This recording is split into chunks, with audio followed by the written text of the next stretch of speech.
Shalom jemaat terkasih, mari kita terus belajar bertumbuh di dalam firman Tuhan, supaya iman kita semakin meningkat dan hidup kita senantiasa memuliakan Tuhan. Bersama saya Adin Ahmadi, berikut Battle News seminggu ke depan. Kami mengucapkan selamat datang bagi saudara yang baru pertama kali hadir beribadah bersama dengan GBI Battle Kelapa Gading. Kami sangat senang saudara bisa bergabung bersama-sama dengan kami. Doa adalah nafas hidup bagi orang percaya. Karena itu kami mengajak jemaat sekalian untuk ikut dalam kegiatan doa yang diadakan di gereja ini. Pelita Hidup, suatu program yang membawa kita pada pengenalan akan Kristus. Disiarkan melalui YouTube GBI Battle Kelapa Gading setiap hari Senin sampai Sabtu pukul 5 pagi. Doa pagi diadakan pada hari Senin sampai Jumat pukul 6 sampai 7 pagi melalui aplikasi Zoom. Untuk doa malam, setiap hari Jumat pukul 7 di gereja lantai 2. Dan Menara Doa Sinode GBI setiap hari Sabtu pukul 6 sampai 7 pagi secara online melalui aplikasi Zoom. Untuk Menara Doa Onsite setiap hari Sabtu pukul 9 pagi di gereja lantai 4. Berikut akan kami sampaikan kegiatan kategorial yang dapat jemaat ikuti.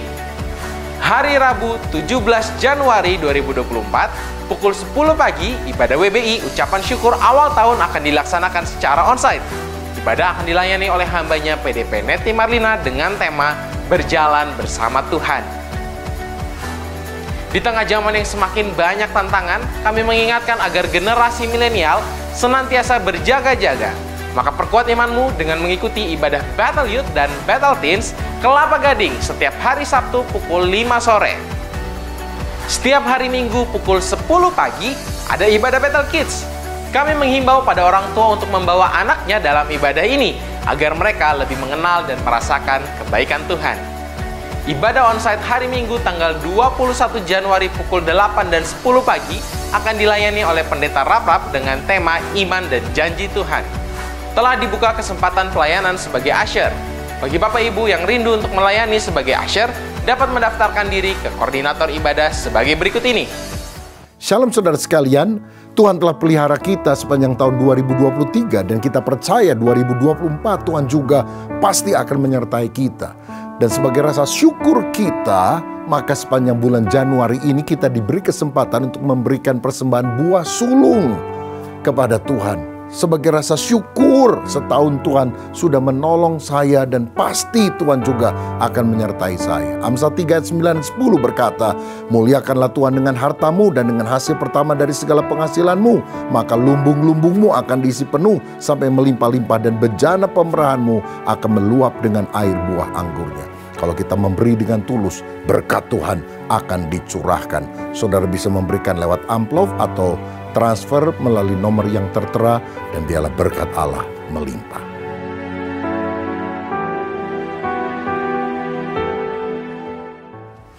Demikianlah rangkaian kegiatan ibadah sepekan ke depan. Jika Anda membutuhkan informasi selengkapnya dapat dilihat melalui Instagram GBI Battle Jakarta. Selamat berakhir pekan dan jangan lupa untuk tetap senantiasa mengutamakan Kristus dalam setiap kehidupan kita. Selamat hari Minggu, Tuhan Yesus memberkati. Shalom Bapak Ibu Jemaat yang dikasihi oleh Tuhan. Shalom semuanya. Ada sukacita pagi hari ini? Wah, ini minggu yang masih segar di tahun 2024 untuk kita semua. Dan saya bersyukur bisa bertemu dengan saudara semua di tempat ini. Saya ingin mengajak kita semua pada hari ini kita datang kepada Tuhan. Mengawali tahun ini dengan iman yang teguh kepada Kristus. Amin. Mari saudara-saudara kita ambil waktu pribadi. Mari kita pejamkan mata kita.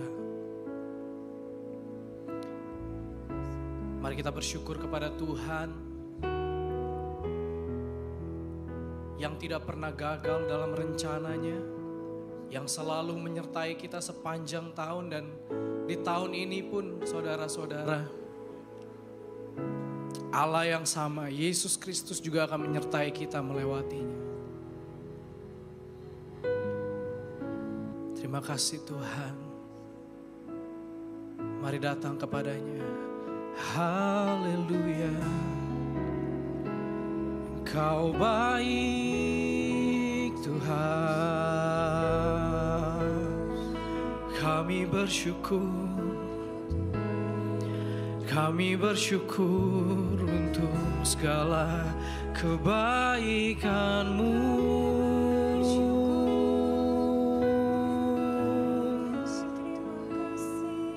Mari sembah Dia, terpujilah nama-Mu Tuhan, sekarang dan selamanya.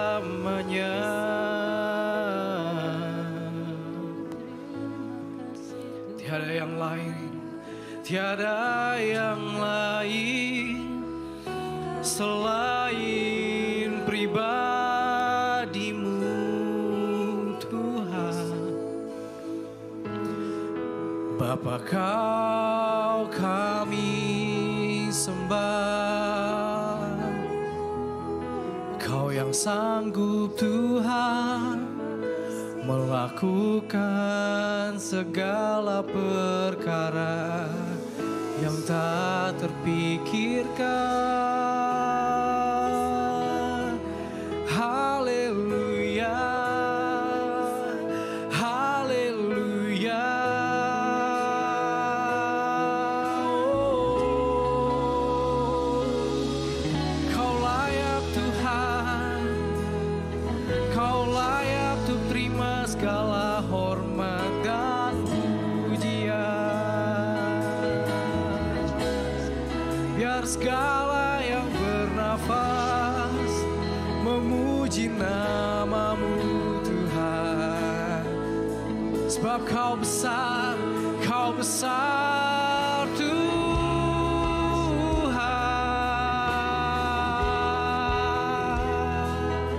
Sembah Kau ku sembah selamanya Tuhan. Haleluya. Hanya oleh pengorbanan-Mu Tuhan kami ada untuk-Mu Tuhan, bagi-Mu Tuhan.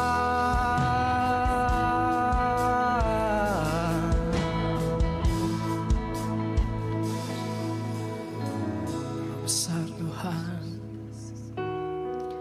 Kau besar Tuhan.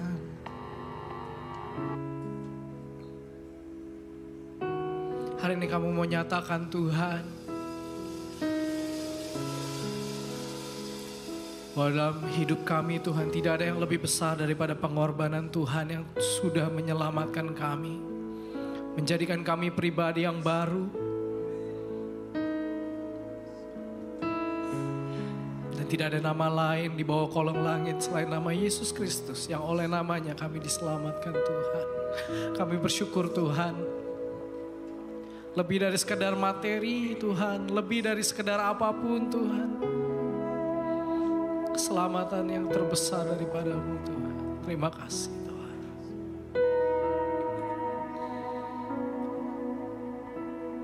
Kau yang hapuskan dosa kami Tuhan. What can wash away my sin? Nothing but the blood of Jesus. What can make me whole again? Nothing but the blood of Jesus. Oh, precious is the flow that makes me white as snow. No other fount I know, nothing but the blood of Jesus.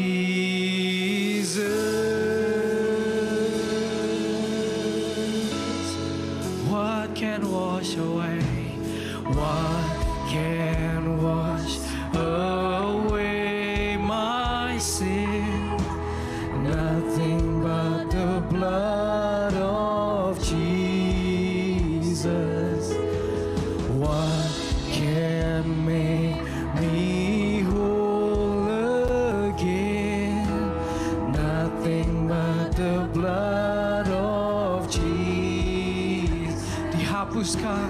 dihapuskan dosaku hanya oleh darah Yesus. Aku pulih dan sembuh hanya oleh darah Yesus. Oh, darah Tuhanku, sumber pembasuhku, sucilah hidupku hanya oleh darah Yesus. Oh, darah Tuhanku, sumber pembasuhku, sucilah hidupku hanya oleh darah Yesus.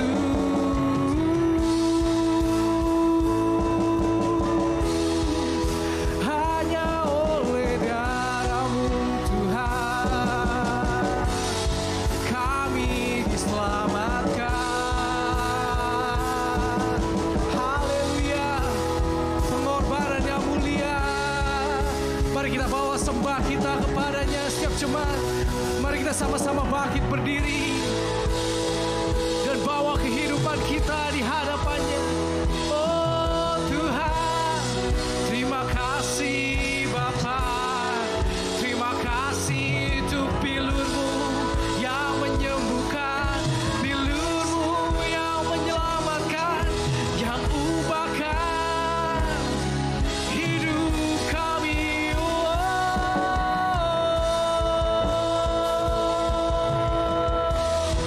Terima kasih Tuhan, kami bersyukur. Kau yang ubahkan, hanya Kau Tuhan. Oh precious, oh precious is the flow that makes me white as snow. No other fount I know, nothing but the blood of Jesus. Oh precious is the flow that makes me white as snow. No other fount I know, nothing but the blood of Jesus. But your blood, Jesus, this is all my hope and peace. Nothing but the blood of Jesus. This is all my righteousness. Nothing but the blood of Jesus. Oh precious, oh precious is the flow that makes me white as snow. No other fount I know, nothing but the blood. Oh precious, oh precious is the flow that makes me white as snow. No other fount I know,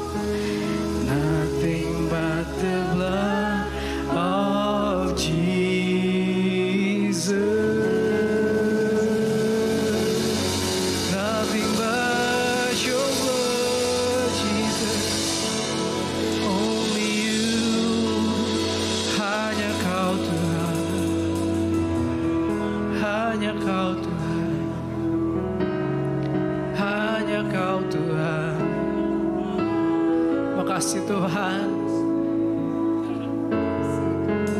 Tanpamu Tuhan hidup kami gak bisa berubah Tuhan. Terima kasih Tuhan. Terima kasih Tuhan. Terima kasih Tuhan. Hari ini ingat kembali kasih-Nya Bapak Ibu terhadap kita semua. Kasih-Nya begitu besar Bapak Ibu.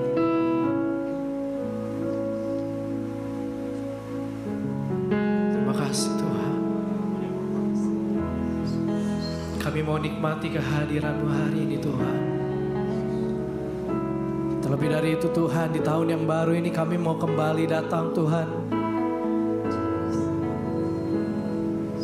Dengan iman yang kuat Tuhan. Yang mengarah kepada pribadi-Mu. Biar hari ini Tuhan kami datang dengan seluruh hati dan jiwa kami Tuhan. Sehingga apa yang kami sampaikan lewat mulut kami Tuhan. Lewat hati kami hari ini Tuhan. Menyenangkan hati-Mu Tuhan. Bukan sekedar ucapan. Bukan sekedar meluangkan waktu. Tapi lebih daripada itu Tuhan, kami mau menjadi penyembah yang benar, yang menyembah-Mu dalam roh dan kebenaran. Dan hari ini Bapa, biar roh-Mu berkuasa di atas tempat ini.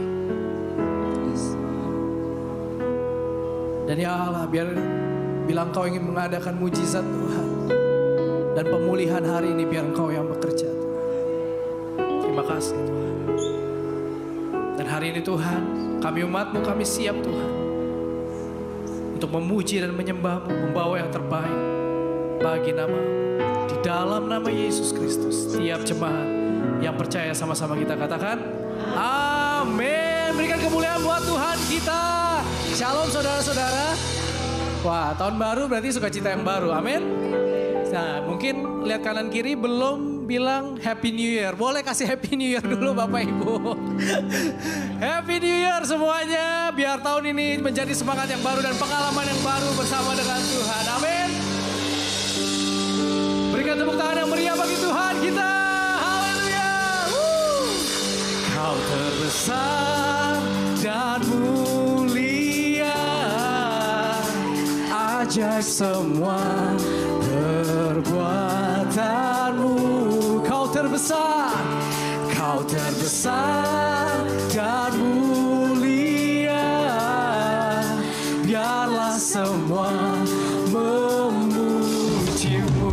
Amin. Haleluya. Mari berikan tepuk tangan kita. Karena Kau yang terbesar dalam hidup kami.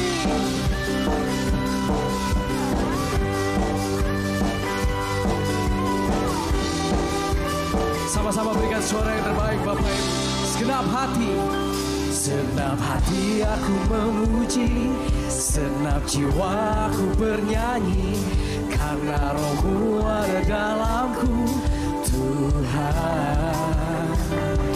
Ku angkat tanganku memuji, ku angkat suara dan bernyanyi, karena Roh-Mu ada dalamku Tuhan. Mari menari memuji, ungkapkan sukacita di hati. Kau terbesar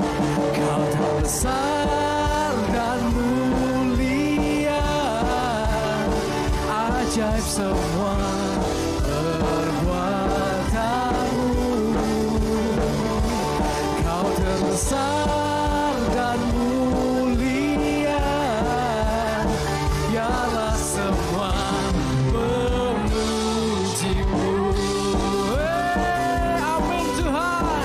Kau yang terbesar dalam hidup kami. Haleluya. Segenap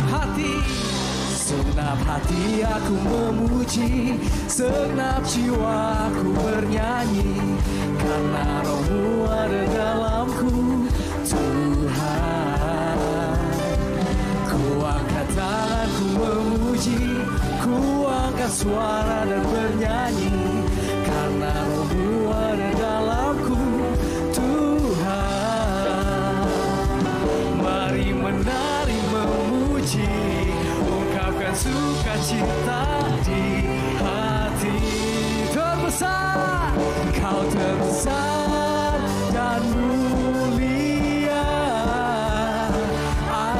semua perbuatanmu.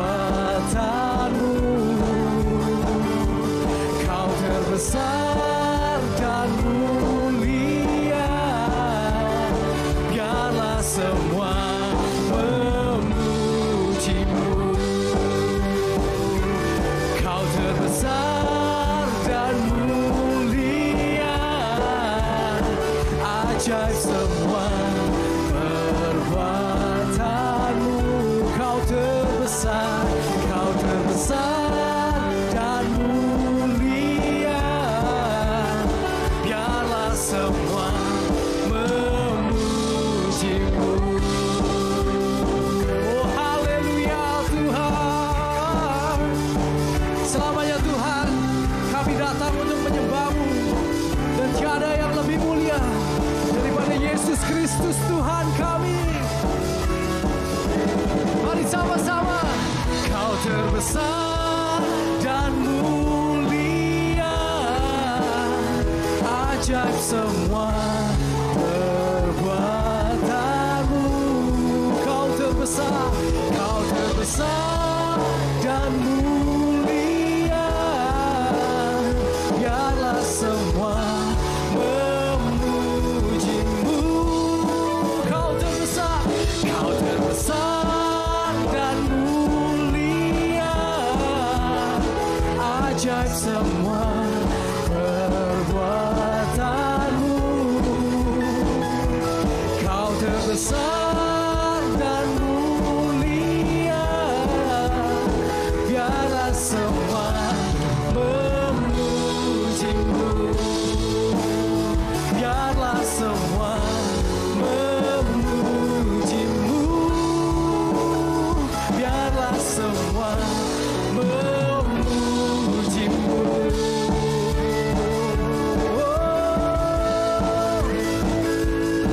Kau Tuhan terbesar dan termulia. Berikan kemuliaan buat Tuhan kita. Haleluya. Masih semangat untuk memuji Tuhan kita. Berikan tepuk tangan yang lebih meriah buat Tuhan kita, Raja mulia. Wow.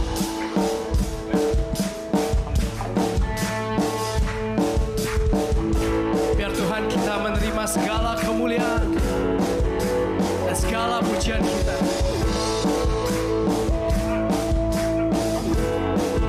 Raja mulia, Raja mulia, Allah pemenang, Bapa yang kekal, berkuasa selamanya. Segala ciptaan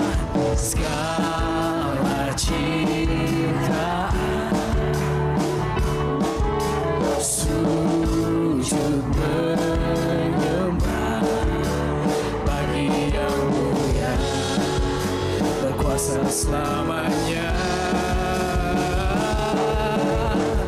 Kaulah Tuhan, Kaulah Raja, surga bumi menyembah, sorak-sorai kemenangan bagi Raja mulia, kemuliaan bagi Allah yang berkuasa selamanya.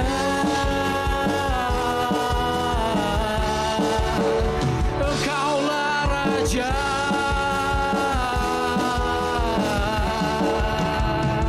segala ciptaan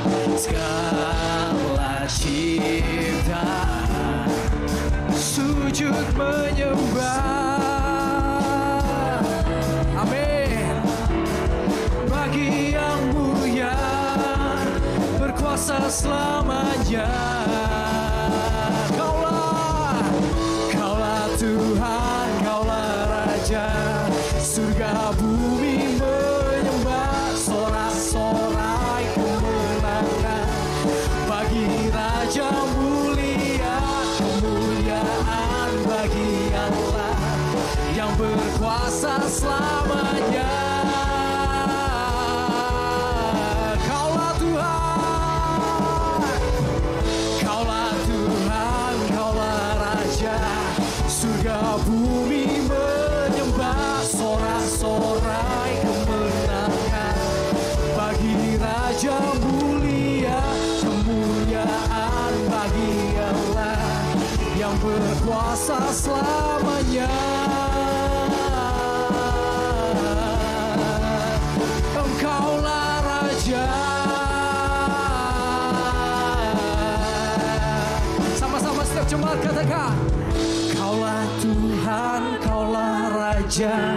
Surga bumi menyembah, sorak-sorai kemenangan bagi Raja mulia, kemuliaan bagi Allah yang berkuasa selamanya. Kaulah Tuhan, Kaulah Tuhan, Kaulah Raja. Surga bumi menyembah, sorak-sorai kemenangan bagi Raja mulia, kemuliaan bagi Allah yang berkuasa selamanya. Kaulah Raja, Engkaulah Raja. Yesuslah Raja, Yesuslah Raja. Engkaulah Raja. Haleluya. Kau mulia Tuhan. Haleluya. Bapak Ibu jemaat dipersilakan untuk duduk kembali. Saudara, mari kita sama-sama melangkah dengan iman.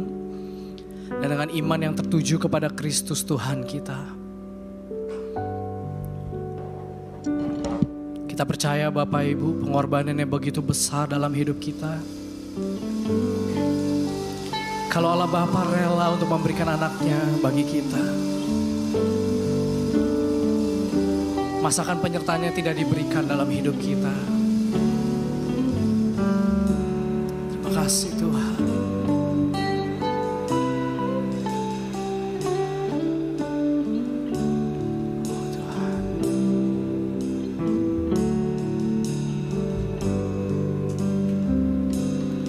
Ada tempat yang mulia, anugerah-Mu tercurah, Kau berikan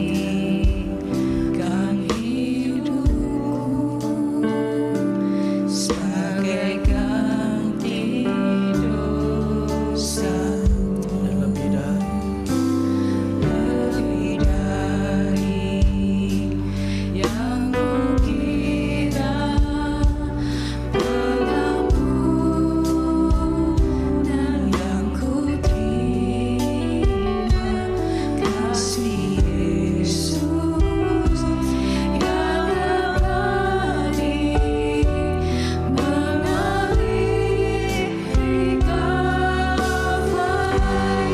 Sama Bapak Ibu.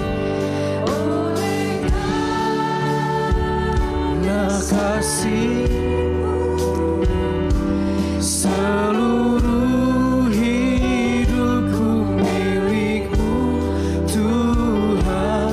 Darah-Mu sucikanku, kuasa salib-Mu pulihkanku.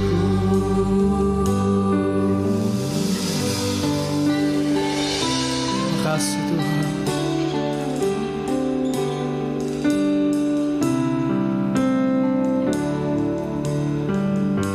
Lebih dari yang kukira, pengampunan yang kuterima, kasih Yesus yang abadi mengalir di Kalvari. Mari kita bangkit berdiri Bapak Ibu dan katakan, oleh karena salib-Mu seluruh hidupku milik-Mu Tuhan. Darah-Mu sucikanku,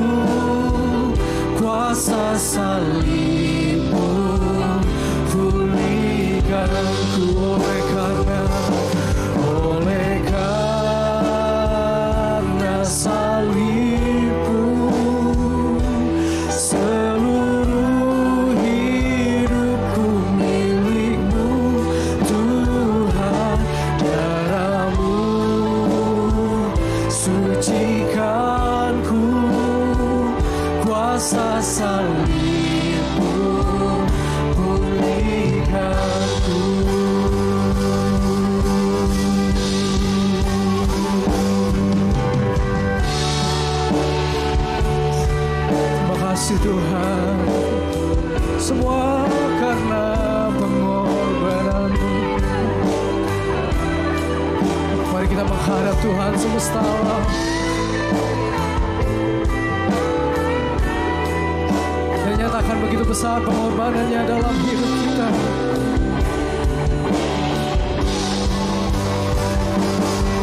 Oleh karena salib-Mu, seluruh hidupku milik-Mu, Tuhan. Darah-Mu sucikanku, kuasa salib-Mu pulihkanku. Oleh karena salib-Mu, seluruh hidupku milik-Mu, Tuhan. Darah-Mu sucikanku, kuasa salib-Mu pulihkanku. Kuasa salib-Mu pulihkanku. Kuasa salib-Mu.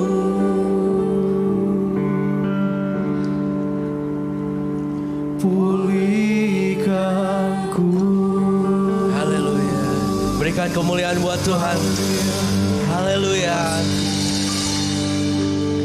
Shalom jemaat yang dikasihi Tuhan, senang sekali saya Pendeta Ruben Adi Abraham bisa melayani Anda dalam ibadah ini. Hari ini saya akan menyampaikan firman dengan judul Bersiaga di Akhir Zaman. 2 Timotius 4 ayat 1-8 berbunyi demikian. Di hadapan Allah dan Kristus Yesus yang akan menghakimi orang yang hidup dan yang mati, aku berpesan dengan sungguh-sungguh kepadamu demi penyataannya dan demi kerajaannya. Beritakanlah firman, siap sedialah, baik atau tidak baik waktunya. Nyatakanlah apa yang salah, tegurlah dan nasihatilah dengan segala kesabaran dan pengajaran. Karena akan datang waktunya orang tidak dapat lagi menerima ajaran sehat, tetapi mereka akan mengumpulkan guru-guru menurut kehendaknya untuk memuaskan keinginan telinganya. Mereka akan memalingkan telinganya dari kebenaran dan membukanya bagi dongeng. Tetapi kuasailah dirimu dalam segala hal, sabarlah menderita, lakukanlah pekerjaan pemberita Injil, dan tunaikanlah tugas pelayananmu. Ayat 6, mengenai diriku darahku sudah mulai dicurahkan sebagai persembahan, dan saat kematianku sudah dekat. Aku telah mengakhiri pertandingan yang baik, aku telah mencapai garis akhir, dan aku telah memelihara iman. Sekarang telah tersedia bagiku mahkota kebenaran yang akan dikaruniakan kepadaku oleh Tuhan Hakim yang adil pada harinya, tetapi bukan hanya kepadaku, melainkan juga kepada semua orang yang merindukan kedatangannya. Amin. Saudara, kita sedang hidup di akhir zaman dan tidak lama lagi kita tahu Tuhan Yesus akan segera datang untuk kali kedua. Bencana-bencana alam terjadi di mana-mana. Gunung es mulai berguguran menjadi air biasa, panas. Matahari, badai panas melanda dunia sehingga aspal pun mulai meleleh. Bukankah ini adalah tanda-tanda bahwa dunia ini sudah tua? Tetapi Kisah Rasul 3 ayat 21 berkata, Kristus harus tinggal di sorga sampai waktu pemulihan segala sesuatu. Artinya sebelum Yesus datang akan ada masa pemulihan, revival, kegerakan rohani yang besar yang menyebabkan banyak orang bertobat dan datang kepada Yesus serta diselamatkan. Alkitab berkata mata Tuhan menjelajah seluruh bumi dan akan melimpahkan kekuatan bagi setiap orang yang bersungguh-sungguh hati terhadap Dia. Nah saudara, Allah mencari orang yang sungguh mau masuk di dalam rencana Allah dan dipakai menjadi alat kemuliaan Allah. Inilah panggilan bagi kita umat percaya yang hidup di akhir zaman. Apa saja yang Tuhan inginkan untuk kita lakukan di akhir zaman? Pertama, kita harus mendalami firman Tuhan. Karena ayat 2-4 tadi berkata, beritakanlah firman, siap sedialah baik atau tidak baik waktunya, nyatakanlah apa yang salah, tegurlah dan nasihatilah dengan segala kesabaran dan pengajaran. Karena akan datang waktunya orang tidak dapat lagi menerima ajaran sehat, tetapi mereka akan mengumpulkan guru-guru menurut kehendaknya untuk memuaskan telinganya. Mereka akan memalingkan telinganya dari kebenaran dan membukanya bagi dongeng. Salah satu tanda zaman yang disebut oleh Yesus secara jelas adalah akan muncul nabi-nabi palsu, guru-guru palsu, penyesat-penyesat, saudara. Mereka adalah orang yang tidak percaya bahwa Yesus adalah Tuhan. Dan kemudian mereka mulai menyebarkan ajaran kemana-mana. Sekarang ini ada ajaran di China, katanya Mesias sudah datang. Tapi bukan dalam bentuk laki-laki, yaitu Yesus. Tapi dalam bentuk perempuan. Mereka menyebut sebagai gereja Tuhan yang maha kuasa. Oh, sosial medianya sangat agresif termasuk di Indonesia. Hati-hati dengan klaim bahwa Mesias telah datang dalam rupa wanita. Saudara, ada banyak juga sekarang ini ajaran yang ekstrim, aneh-aneh. Ada pengajaran penginjilan kepada arwah, kepada setan. Dan kadang-kadang jemaat pun suka sensasi yang hanya menyenangkan telinganya. Ya, orang baru bertobat dari agama seberang, wah disuruh bersaksi, menjelek-jelekan agama yang lama.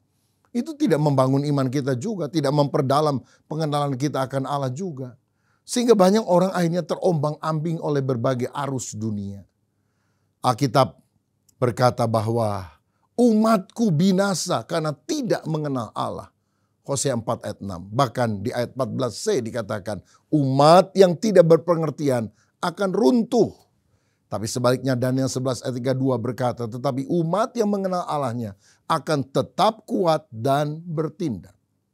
Makanya pada waktu ini kita harus lebih banyak membaca firman, mendalami firman, agar kita menjadi orang Kristen yang kokoh imannya, tidak mudah ditipu oleh berbagai ajaran di sosial media dan sebagainya. Di Amerika itu ada tim pemberantas uang dolar palsu, saudara. Lalu seorang pernah tanya, oh berarti Anda harus memeriksa banyak sekali uang-uang palsu supaya bisa membedakan dengan yang asli. Mereka bilang, enggak, kami hanya teliti betul dolar yang asli. Dan karena kami tahu betul mana yang asli, dengan gampang kami bisa membedakan dengan yang palsu. Begitu juga dengan kehidupan kita. Tuhan mau kita mengenal kebenaran sehingga kita benar-benar bisa membedakannya dari hal yang tidak benar. Alkitab berkata supaya kita bertekun di dalam pembacaan kitab suci. Dan kita kemudian meneruskan firman dalam bentuk penjelasan, nasihat, teguran, khotbah dan sebagainya. Dalam 1 Petrus 3 ayat 15 dikatakan, tetapi kuduskanlah Kristus di dalam hatimu sebagai Tuhan. Dan siap sedialah pada segala waktu untuk memberi pertanggungan jawab kepada tiap-tiap orang yang meminta pertanggungan jawab daripada kamu tentang pengharapan yang ada padamu. Tetapi haruslah dengan lemah lembut dan hormat. Kita itu harus mengerti firman dan bisa menjelaskan secara bertanggung jawab kepada orang lain. Kalau orang tanya tentang Allah itu satu apa tiga? Allah Tritunggal itu maksudnya apa? Saudara perlu bisa menjelaskan. Sayang sekali ada banyak orang yang tidak tahu akan kebenaran firman. Satu kali ada seorang pendeta masuk ke ruangan kelas dan dia tanya, anak-anak, ada yang tahu nggak siapa yang merobohkan tembok Yeriko? Semuanya diem. Pendeta kemudian tunjuk anak yang paling belakang. Ya, kamu tolong kasih tahu siapa yang merobohkan tembok Yeriko. Anak itu pucat, dia bilang, bukan saya om, benar bukan saya. Oh, pendeta aneh juga, kok jawabannya begitu. Dia yang melirik kepada guru sekolah minggu. Dan guru berkata, maafkan saya Pak Pendeta, tapi setahu saya dia anak baik. Jadi saya yakin bukan dia yang merobohkan temboknya. Waduh celaka ini saudara kalau anak dan guru sekolah minggu tidak tahu kebenaran firman. Sore diadakan rapat majelis mendadak dan pendeta bilang gimana mah saya tanya siapa yang merobohkan tembok Yeriko, jawabannya mereka nggak tahu.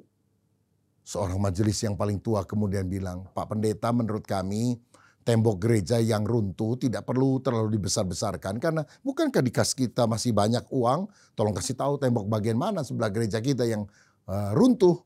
Besok saya panggil tukang, saya benahi. Waduh ternyata majelisnya juga nggak ngerti kisah tentang tembok Yeriko rupanya. Karena itu mari kita belajar firman lebih jauh. Sehingga akhirnya kita mengenal Kristus dan kebenarannya. Saudara saya ingat permulaan bagaimana saya memulai sekolah tinggi teologi karisma. Itu biasanya kalau liburan sekolah ya Juni-Juli. Orang-orang kan liburan. Nah kita bikin apa yang namanya salib sekolah Alkitab liburan. Semacam pesantren kilat lah di gereja. Mereka tinggal di gereja, mereka makan di sana, mereka ikuti sesi dari pagi sampai malam. dan diikuti oleh anak-anak muda dari berbagai kota. Mereka diisi dengan firman, didoakan, dilawat oleh Tuhan. Dan kemudian kita lakukan lebih rutin dan itulah yang menjadi cikal bakal dari Sekolah Tinggi Teologi Karisma. Kerinduan untuk mengenal Tuhan menyebabkan kita mau sungguh-sungguh mengenal lebih dalam dan dipakai oleh Dia. Ini panggilan pertama, saudara, mendalami firman Tuhan pada akhir zaman. Yang kedua, kita harus menguasai diri. Karena ayat 5 berkata, tetapi kuasailah dirimu dalam segala hal, sabarlah menderita, lakukanlah pekerjaan pemberita Injil, dan tunaikanlah tugas pelayananmu. Tuhan mau kita punya disiplin rohani, dengan kuasa Roh Kudus mengalahkan kedagingan. Karakter ilahi harus muncul, buah roh harus mengalir. Bukan hanya pengetahuan firman, tapi karakter yang penting. Jadi penguasaan diri bukan hanya tahu firman, tapi bagaimana menerapkan firman di dalam kehidupan kita. Sehingga kita menjadi orang yang tahan nafsu. Ada godaan datang, kita tolak dalam nama Yesus. 2 Petrus 1 ayat 5-7 berkata, justru karena itu kamu harus dengan sungguh-sungguh berusaha untuk menambahkan kepada imanmu kebajikan, dan kepada kebajikan pengetahuan, dan kepada pengetahuan penguasaan diri, dan kepada penguasaan diri ketekunan, dan kepada ketekunan kesalehan, dan kepada kesalehan kasih akan saudara-saudara, dan kepada kasih akan saudara-saudara, kasih akan semua orang. Tuhan mau kita memiliki potensi karisma yang digunakan untuk pelayanan. Tetapi ingat, jangan pernah menilai kerohanian seseorang dari karismanya saja. Kalau dia bisa main musik bagus, oh pasti dia rohani. Kalau dia bisa nyanyi bagus, suaranya luar biasa, oh pasti dia rohani. Karena kalau soal kemampuan, saya rasa yang paling hebat itu Lucifer. Karena soal leadership, dia mimpin malaikat di sorga, saudara. Soal lagu, nyanyi, soal musik, dia pakarnya. Tapi karena dia tidak punya karakter yang baik, akhirnya dia menjadi iblis, musuh Allah yang paling utama. Tuhan mau kita punya karakter yang baik. Bisa menguasai diri. Bisa mematahkan keinginan hawa nafsu daging. Dan hidup kita menjadi teladan bagi banyak orang. 1 Timotius 4 ayat 16 berkata, awasilah dirimu sendiri dan awasilah ajaranmu. Bertekunlah dalam semuanya itu karena dengan berbuat demikian engkau akan menyelamatkan dirimu dan semua orang yang mendengarkan engkau. Jadi teladan, awasi diri kita dan ajaran kita. Di ayat 12 dikatakan, jangan seorang pun menganggap engkau rendah karena engkau muda. Jadilah teladan bagi orang percaya. Pertama, dalam perkataanmu. Kedua, dalam tingkah lakumu. Ketiga, dalam kasihmu. Keempat, dalam kesetiaanmu. Dan kelima, dalam kesucianmu. Yang pertama, jadilah teladan dalam perkataan. Miliki perkataan yang sopan, yang baik, yang membangun orang. Jangan perkataan kotor, jangan perkataan yang kasar. Sebab apa yang masuk itu tidak membuat kita najis, tapi apa yang keluar itu membuat kita najis. Saudara makan sate babi, halal. Saudara maki orang, babi lu, haram. Makanya saudara kita mesti jaga perkataan kita. Dari perkataan-perkataan yang porno, perkataan tentang gosip, perkataan kepahitan. Kalau orang pergi ke dokter, dicek kesehatannya, dia bilang, buka mulut, dilihat lidahnya. Karena sehat nggak sehat seseorang bisa kelihatan dari lidahnya, saudara. Satu kali ada seorang hamba Tuhan ternama bernama D.L. Moody, yang kalau khotbah pasti ada tante yang suka mengkritik. Hari ini dia bilang, Pak Moody, khotbahmu kepanjangan. Besoknya khotbah lagi, khotbahmu kependekan. Pokoknya ada aja kritiknya, saudara. Satu kali pendeta Moody khotbah, dia bilang, Pak boleh nggak saya pinjam gunting? Loh, buat apa? Saya lihat dasi Bapak terlalu panjang, saya mau gunting. Moody berkata, oke, ini guntingnya tapi giliran ya. Setelah ibu gunting dasi saya juga mau gunting ibu punya. Karena kepanjangan. Apa Pak? Apa rambut saya? Bukan, mulutmu itu, lidahmu terlalu panjang, saya mau gunting. Akhirnya ibu cerewet itu bertobat juga, saudara. Jadi teladan dalam perkataan. Kedua, jadi teladan dalam tingkah laku. Hidup saleh, hidup berkenan kepada Tuhan seperti Yesus. Demikianlah hendaknya terangmu bercahaya di depan orang sehingga mereka melihat perbuatanmu yang baik dan memuliakan Bapamu yang di sorga. Matius 5 ayat 16. Satu kali ada seorang anak non-Kristen untuk pertama kali diajak temannya datang ke gereja, ke sekolah minggu. Dan guru sekolah minggu cerita tentang Yesus yang begitu baik, begitu sabar, mau menolong orang lain. Tiba-tiba anak ini angkat tangan. Dia bilang, saya kenal siapa yang diceritakan oleh ibu guru. Oh, siapa? Tetangga sebelah rumah saya. Karena rupanya tetangga sebelah rumahnya itu orang Kristen yang saleh dan baik. Dia kan belum kenal siapa Yesus. Tetapi waktu diceritakan tentang Yesus, sifat tetangganya mirip seperti Yesus. Apakah kita memiliki tingkah laku yang baik? Yang berikutnya adalah jadi teladan dalam kasih. Suka memperhatikan orang, menolong, rela berkorban, tidak membenci, dendam, kepahitan. Tapi mengampuni siapa yang tampar pipi kanan, kasih pipi kiri. Tidak membenci orang, tapi mengasihi. Keempat, jadi teladan dalam kesetiaan. Setia beribadah, setia membaca Alkitab, setia berdoa, setia melayani. Setia melakukan tugas kita dengan tanggung jawab. Setia kepada orang-orang yang ada di sekitar kita. Ada ungkapan berkata, the friend in need is the friend indeed. Teman sejati adalah sahabat di dalam kesulitan. Mari kita menjadi orang yang bisa diandalkan. Dan berikutnya adalah jadi teladan dalam kesucian. Pada masa kini ada banyak godaan seksual luar biasa. Tapi kalau kita ingat Yesus segera mau datang kembali, kita harus jadi mempelai wanita yang kudus. Tidak bercacat celah. Jadi kalau orang sudah mau menikah, mempelai sudah pakai baju long dress gitu ya, warna putih, bagus, wangi, nunggu-nunggu mempelai pria nggak datang-datang.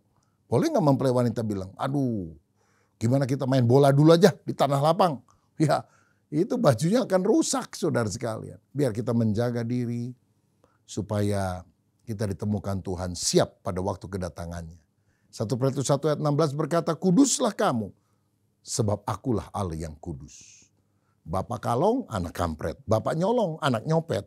Tapi kalau bapaknya kudus, anaknya harus hidup kudus. Itulah ciri orang yang berkenan kepada Tuhan. Dan hal yang ketiga yang kita harus lakukan pada akhir zaman adalah menunaikan tugas pelayanan dan penginjilan.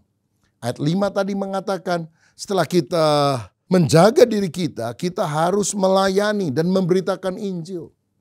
Kekristenan ditandai dengan dua kata penting. Come and go. Marilah dan pergilah. Pertama kita harus datang kepada Yesus. Menerima keselamatan. Kedua kita harus pergi memberitakan Injil untuk nama Yesus. Ini bukan tugas pendeta saja. Tapi tugas semua orang percaya. Mari kita aktif rela dipakai menjadi alatnya. Memiliki kehidupan yang mulia. Melayani Tuhan. Di bidang musik, di bidang pujian. Mungkin bikin vokal group. Jadi usher, kolektan, pelayanan kepada anak-anak sekolah minggu. Itu sangat penting, saudara. Dan lakukan dengan sungguh-sungguh. Saya teringat ada seorang pelukis muda yang satu kali melukis wajah Yesus. Dan datang kepada seorang pelukis terkenal yang bernama Gustav Dor. Dia bilang, Pak Dor boleh nilai lukisan saya. Gustav Dor lihat lukisan itu, dia lihat wajah pelukisnya berkali-kali. Dan akhirnya dia bilang, kamu kurang cinta Yesus. Kalau kamu cinta Yesus lebih sungguh, kamu bisa melukis lebih bagus dari ini. Bukan tekniknya yang penting, hatimu pulang cintai Yesus lebih sungguh. Lalu setelah itu melukis lagi. Aku yakin kamu akan bisa membuat lukisan lebih bagus. Saudara dalam pelayanan, milikilah hati yang sungguh-sungguh berkobar-kobar mencintai Tuhan. 1 Timotius 4 ayat 14 berkata, jangan lalai dalam mempergunakan karunia yang ada padamu yang telah diberikan kepadamu oleh nubuat dan dengan penumpangan tangan sidang penatua. Tuhan telah memberikan karunia-karunia kepada kita. Mari kita melayani sesuai dengan karunia yang Tuhan berikan itu. Karunia apa saja? Ada banyak. Karunia menasehati, memberikan kata-kata kasih, kata-kata penghiburan kepada banyak orang. Seperti Yusuf yang digelari Barnabas oleh jemaat mula-mula. Artinya anak penghiburan. Mari kita juga punya kata yang bisa menghibur, menguatkan orang lain. Karunia yang berikutnya adalah kemurahan. Yang menunjukkan bukan hanya kata-kata kasih, tapi perbuatan kasih. Membesuk orang yang sakit, mendoakan yang susah. Ya, murah hati kepada orang lain. Karunia memberi. Dalam Lukas 8 ayat 3 dikatakan Yohana istri Kusa, bendahara Herodes, Susana dan banyak perempuan lain. Perempuan-perempuan ini melayani rombongan itu dengan kekayaan mereka. Saudara, ada orang yang bisa melayani dengan memberi uangnya untuk pekerjaan Tuhan. Ini juga sesuatu yang luar biasa. Ada juga orang yang bisa berdoa syafaat. Ya, seperti Musa ketika berdoa mengangkat tangan, orang Israel menang. Tapi ketika dia lemah, tangannya turun, orang Israel kalah. Untuk ada Harun dan Hur yang menopang, sehingga tangannya naik terus dan orang Israel menang. Perlu pendoa-pendoa syafaat sehingga itu bisa menopang pelayanan hamba-hamba Tuhan. Saya ingat sekian puluh tahun yang lampau ada seorang penginjil wanita bernama Amy Semple McPherson. Pelayanan itu luar biasa. Orang didoakan rebah dalam roh. Orang alami mujizat. Nah, ada seorang ateis yang melihat KKR di lapangan itu atau gedung-gedung besar, dia pikir ini pasti ada rahasianya. Mungkin dia pakai cara psikologi atau apa begitu. Atau jangan-jangan orang seperti jatuh itu dikejutkan oleh aliran listrik. Apa dia pakai kabel kecil sehingga orang seperti tersengat listrik lalu rebah di dalam pelayanan Amy Semple McPherson ini. Jadi waktu Amy mulai berdoa, orang ini pergi ke bagian ruangan listrik tersebut, saudara. Ruangannya cukup besar di bawah tanah, basement. Dan dia lihat beberapa ibu-ibu tua berdoa sungguh-sungguh. Mereka pendoa syafaat daripada pelayanan ini. Dan akhirnya mujizat demi terjadi. Dan dia bilang, oh saya tahu pembangkit listriknya itu bukan kabel. Ini orang-orang yang doa, akhirnya orang itu bertobat. Saudara, mari kita melayani Tuhan. Mari kita memberitakan Injil. Penginjilan adalah lifeblood, gereja, darah hidupnya gereja. Gereja punya 3 tugas utama. Koinonia, persekutuan, diakonia, pelayanan kasih, dan juga marturia, kesaksian. Mari kita menjangkau banyak orang bagi Yesus. Injil bukan untuk kalangan sendiri. Alkitab berkata, celakalah aku jika aku tidak memberitakan Injil. Mari kita ceritakan tentang Yesus. Karena mayoritas orang ke gereja itu sebetulnya karena diajak oleh temannya untuk datang mengenal Yesus Kristus. Ada seorang dokter muda yang mulai praktek di puskesmas, tapi nggak ada orang datang, saudara. Akhirnya setelah agak sore baru 1 pasien datang, dia obati. Dan setelah diobati dia bilang, maaf ya Pak Dokter, nggak punya duit nih. Saya bayarnya pakai apa ya? Ya udahlah, nggak usah bayar. Tapi gini aja, kamu sakit kan, saya kasih obat. Kamu lebih enakan kan? Iya. Ceritakan saja kepada orang lain bahwa kalau kamu sakit datang ke sini, aku obati supaya kamu sembuh. Oh, cuma itu bayarannya? Iya, cuma itu saja. Oh, kalau gitu gampang. Sejak itu dia cerita, kalau sakit datang ke dokter itu. Dia bisa menyembuhkan, gratis lagi katanya. Nah, sejak itu dokter itu menjadi dokter yang ternama. Siapa dokter di atas segala dokter yang kita harus ceritakan kebaikannya kepada orang lain? Bukankah Yesus? Mari kita beritakan tentang Yesus. Dan hal yang terakhir, supaya kita bisa siap siaga di akhir zaman adalah menyelesaikan pertandingan sampai akhir. Ayat 6-8, mengenai diriku darahku sudah mulai dicurahkan sebagai persembahan. Dan saat kematianku sudah dekat, aku telah mengakhiri pertandingan yang baik. Aku telah mencapai garis akhir dan aku telah memelihara iman.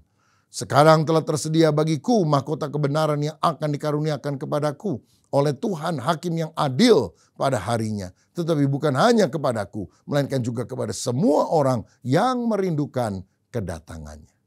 Saudara-saudara, kehidupan Kristen bagikan perjalanan rohani. Maraton menuju keserupaan seperti Yesus. Kadang di tengah jalan semangat kita bisa luntur, kita bisa lelah, kita bisa rasanya berhenti dalam pertandingan iman. Karena kecewa, karena pandangan kita beralih pada hal-hal di kiri atau dan kanan. Seperti Demas yang meninggalkan Tuhan, meninggalkan pelayanan. Dan hidup menyibukkan diri dengan perkara duniawi. Tapi ingat saudara, kedatangan Yesus kedua sudah sangat singkat. Kalau dia belum datang, kita yang harus datang kepada dia. Makanya kita harus setia kepadanya sampai selama-lamanya. Karena dia adalah hakim yang akan menghakimi seluruh dunia. Langkah pertama penting, tapi langkah yang terakhir lebih penting. Pelihara iman sampai tetes darah yang penghabisan.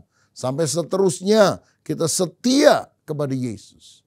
Seperti ada 40 orang Kristen di Siberia ketika komunisme masih merajalela. Mereka ditelanjangi di tengah hujan salju dan disuruh menyangkal Yesus. Tapi orang-orang tidak mau menyangkal Yesus. Mereka kemudian mati ditembak satu demi satu, saudara-saudara. Tetapi ketika orang terakhir, orang yang ke-40, oleh prajurit berkata, kamu mau tolak Yesus dan dilepaskan atau kamu mau mati juga seperti yang lain? Dan sebelum orang itu menjawab, ada seorang prajurit yang teriak, saya saja yang mati karena saya saya percaya juga kepada Yesus. Teman-temannya kaget, ditangkap orang ini. Karena apa? Ketika dia melihat 40 orang mati, dia perhatikan seperti dia lihat ada 40 mahkota. Satu orang mati, mahkotanya turun. Orang kedua mati, mahkotanya turun. Dan sekarang hanya sisa satu mahkota. Lalu dia pikir, aku saja yang terima mahkota itu. Aku mau percaya kepada Yesus. Akhirnya dia yang mati. Orang Kristen itu dibebaskan dan bersaksi tentang hal ini. Tapi saudara, orang yang setia sampai mati, menuntaskan perjalanan hidup iman dengan sungguh-sungguh, ada mahkota kehidupan yang Tuhan akan berikan kepada kita. Karena itu, mari kita bersiap siaga menjelang kedatangannya kembali dengan sungguh-sungguh hidup benar, hidup berkenan kepada Tuhan. Siapa yang rindu hidup berkenan di hati Tuhan menjelang kedatangannya kembali? Mari taruh tanganmu di dada, saya mau berdoa. Bapa, terima kasih untuk kebenaran firman-Mu. Biarlah di akhir zaman ini kami hidup melekat dengan Engkau, melekat kepada firman-Mu. Sehingga ada buah roh mengalir, ada pelayanan, penginjilan yang kami lakukan. Dan biarlah kami setia sampai mati ya Tuhan. Kami merindukan kedatangan-Mu. Kami menyelesaikan pertandingan sampai akhir. Dengan sungguh menjadikan Yesus sebagai segala-galanya dalam hidup kami. Berkati anak-anak-Mu yang sudah menerima firman Allah ini. Sehingga di akhir zaman ini kami juga setia selamanya kepada Yesus. Dalam nama Yesus kami berdoa dan mengucap syukur. Haleluya. Amin. Tuhan Yesus memberkati. Mari kita pejamkan mata kita fokus buat berdoa. Terima kasih Tuhan buat pagi hari yang indah ini. Di tahun yang baru kami mendengar suara Tuhan, firman Tuhan. Dan juga telah mendengar pesan tahun baru dari Gembala Pembina kami Pendeta Julius. Kami bersyukur Tuhan buat apa yang telah Kau taruh dalam hati kami. Mengawali tahun yang baru. Biarkan kami tahun ini semakin beriman teguh kepada Kristus. Yang ditandakan dengan hidup kami benar-benar menjaga kekudusan. Bersih di hadapan Tuhan. Sehingga Engkau bisa memakai kami untuk menjadi alat kemuliaan Tuhan. Terima kasih ya Bapa buat setiap penyertaan-Mu di selama tahun yang lalu. Dan kami mau bersyukur atasnya. Sekarang kami mau berdoa buat negara kami juga yang di bulan depan akan mengadakan pemilihan umum. Oh Tuhan, tolong Tuhan. Biarkan negara kami terus diberikan kedamaian, shalom. Tidak ada perpecahan. Biarkan setiap anak-anak-Mu, setiap gereja juga bisa menjadi juru damai. Kami tidak terpecah belah karena pemilihan. Tetapi kami bersatu hati berdoa.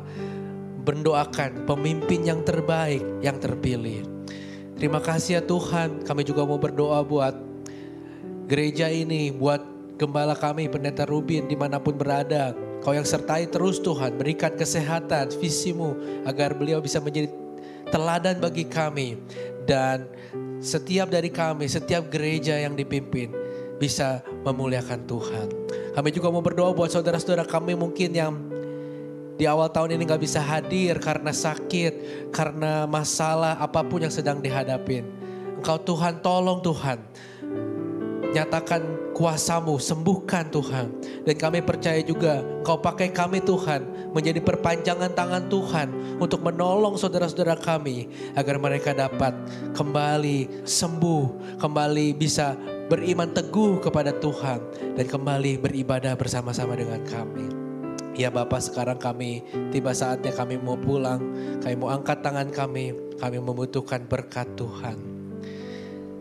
Diberkatilah keluargamu, diberkatilah pekerjaan, studi, apapun yang kau lakukan. Diberkatilah pertumbuhan rohanimu, berkat dari Allah Bapa, keselamatan dari putranya Yesus Kristus, dan persekutuan yang manis dengan Roh Kudus akan menyertai hidup kita sampai selama-lamanya. Di dalam nama Tuhan Yesus yang telah menerima berkat, mari sama-sama katakan, amin. Hidupku menggenapi firman-Mu, tanda mujizat sertai tiap langkahku. Kau bersamaku, di dalamku, jadi bukti kebesaran-Mu. Kau bersamaku, Kau bersamaku, di dalamku, jadi bukti kebesaran-Mu.